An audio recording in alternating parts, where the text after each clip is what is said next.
ẹ̀yin fans mi lady tí mo post story ẹ̀ ní ìdájí tí ó ń sọ̀rọ̀ nípa pé òun ní èèyàn kan tóun fẹ́ pé so òun ní èèyàn kan náà tó jẹ́ single tó fi ní the first person yìí ò sọ fún ìyálé nǹkan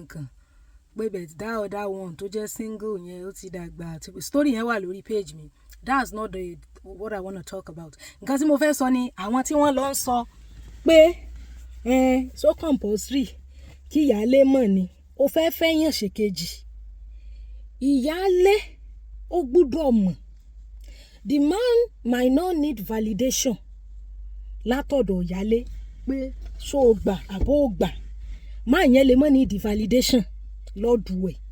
But the ìyálé has the right to know. Do you know the reason why? Number one, ọkùnrin tó fẹ́ fẹ́ ṣèkejì. Okay. Ọkùnrin tó fẹ́ fẹ́ ṣèkejì fẹ̀kàn tẹ́lẹ̀. Even kí ìyálé rẹ̀ jẹ́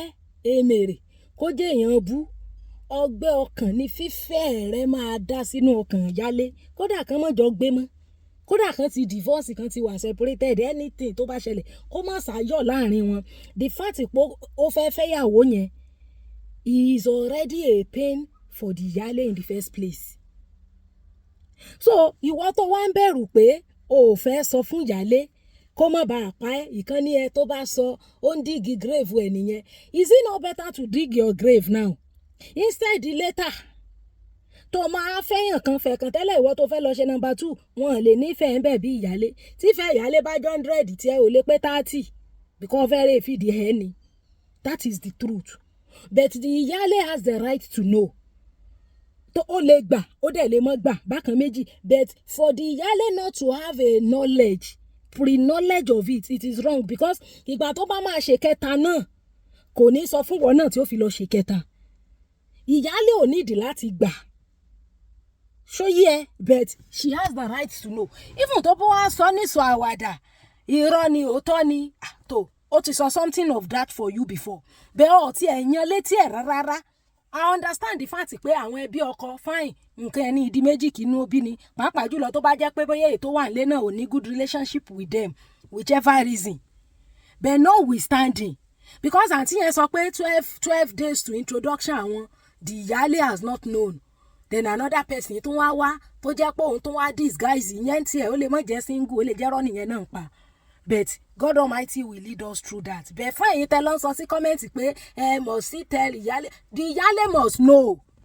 She can either reject or ready to accept it. So whether she accepts or not is left to her. But fún ọkọ láti fẹ́yàwó ẹlẹ́ẹ̀kejì tó o dẹ̀ ti dá introduction date 12 days to the introduction date. And ìyálé ò mọ nǹkan kan ó léwu fún ìyàwó kékeré tó fẹ́ nǹkan o. Bẹ́ẹ̀ ni mo sọ fún ọ. Ìwọ tó fẹ́ ṣèkejì. Ìyálé does not know. Mi sọ pé kó gbà kì í ṣe dandan ni kó gbà is not compulsory. But pé she does not have the pre-knowledge. Bó ti ẹ̀já ń jẹun náà fẹ́ lé bó ti ẹ̀jọ́rọ̀ ọ̀gí bọ́jọ́rọ̀ òrókò ó ní right láti mọ̀. Tí ò bá sọ fún ìyálé, number 1 is a proof that that man is a weakling. Polygyny ò dẹ̀ sí fún ẹni tí ò bá lè stand defeat here. A man that cannot stand his ground, a man that cannot stand on his feet. This is what I want to do. Polygyny ò sí fúnrú ọkùnrin yẹn. Torí at the end of the day, ó máa padà pa ẹ́ tì ni. Ó máa padà pàwọ̀ ìyàwó kékeré yẹn tì ni. Ṣàlàyé mi yẹ báyìí.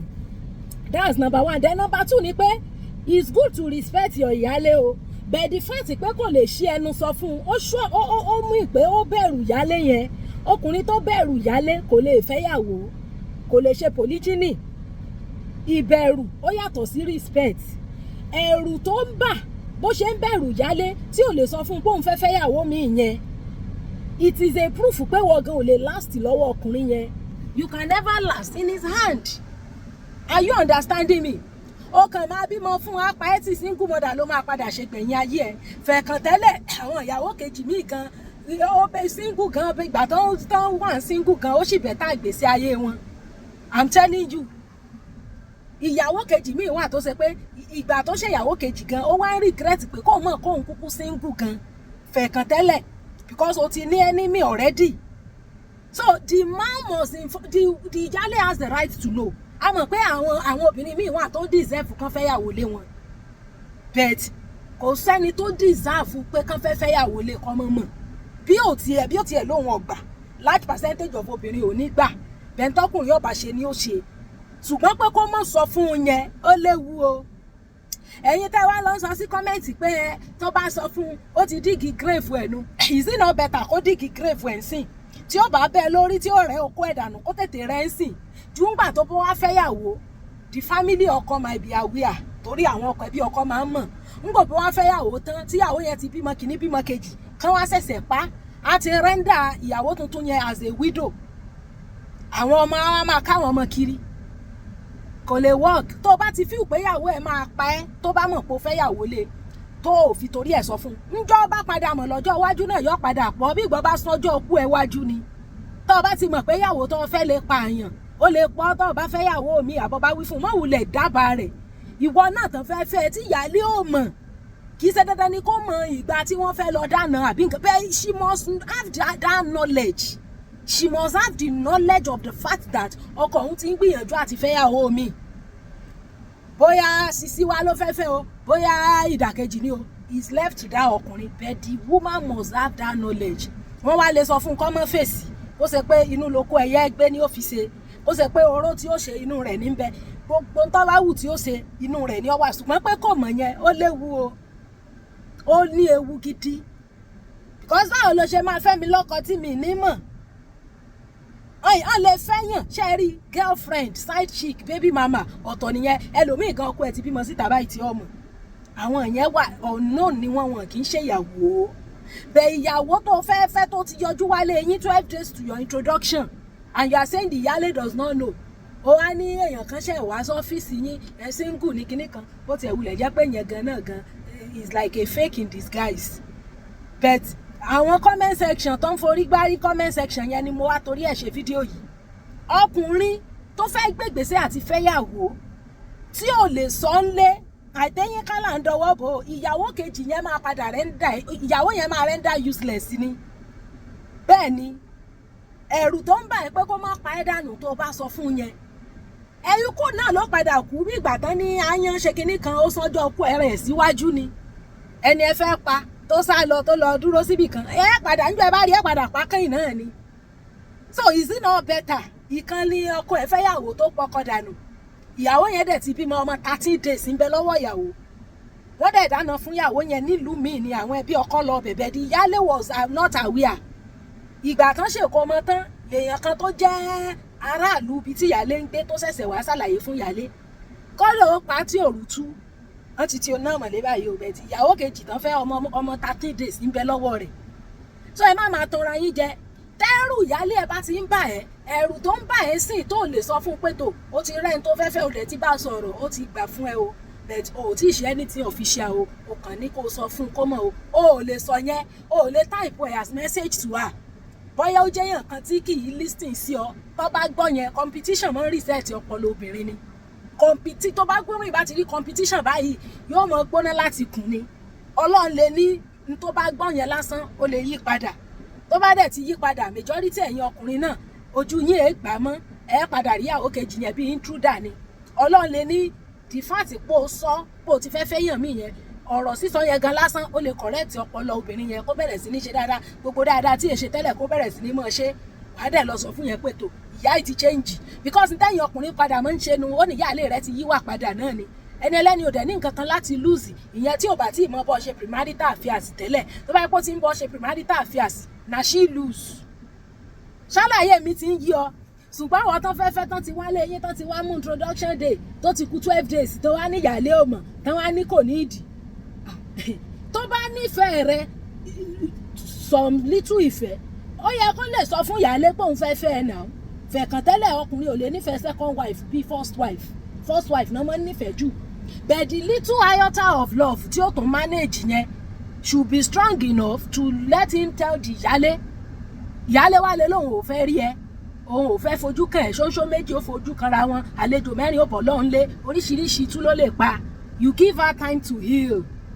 ṣùgbọ́n ọ̀tí ẹ̀ wá sọ fún rárá ó léwu o ó ní ewu ọlọ́ọ̀bá ń gbọ́ ó léwu o ọkùnrin náà tí ò lè sọ pé òun fẹ́ fẹ́yàwó ó mì pé ìyàwó yẹn ò deserve kó fẹ́yàwó lé ní náà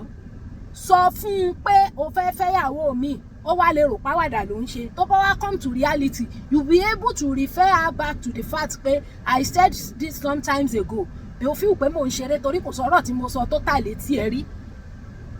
but she's aware kì í ṣe dandan ni kó gbà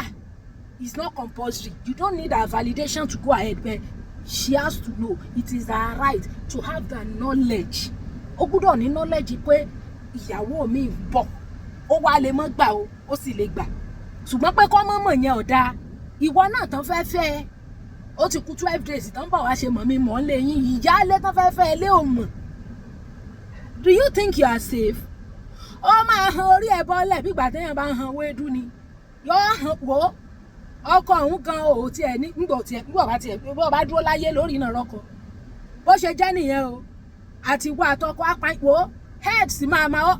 orí máa róòlù lọ ni ó bá wù ọ́ kó gbọ́ bó bá wù ọ́ kó ní kò ní ìdí má dáhùn ará kọ́mẹ́ǹtì yẹn lóhùn o thomas ọkùnrin tí ò bá ti lè nígboyà láti sọ pé tó òun fẹ́ fẹ́yàwó mi òun sì ti béèyàn kan sọ ó sì ti gbà fóun láti fẹ́hùn òun ní kò inform ẹ̀ tí ò lè sọ simply báhùn